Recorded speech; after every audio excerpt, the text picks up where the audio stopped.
ஜபராஜ் ஃபெனிக்ஸ் அந்த கேஸ் வந்து சிபிஐக்கு மாத்தினப்போ இது தமிழ்நாட்டோட காவல்துறைக்கு அவமானம்னு சொன்னீங்க. இன்னைக்கு நீங்க உத்தரவிட்டதுக்கு பேர் என்னங்க சார்?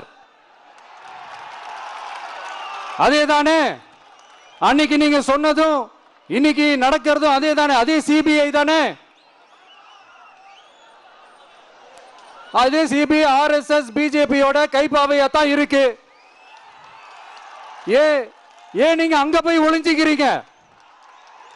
ஏன்னா தமிழக வெற்றி கழகம் டிவிகே சார்பா நீதிமன்றத்தோட நேரடி கண்காணிப்புல ஒரு சிறப்பு புலனாய்வு குழு விசாரணை அமைக்கணும்னு ரொம்ப ஸ்ட்ராங்கா கேட்டிருக்கோம். அதனால அந்த பயத்துல நீங்க ஒன்றியத்தோட ஆட்சிக்கு பின்னாடி நீங்க போய் ஒளிஞ்சிக்கிறதுக்கு காரணம் இன்னும் உங்களோட ஆட்சியில் இன்னும் எத்தனை அட்ராசிட்டிஸ்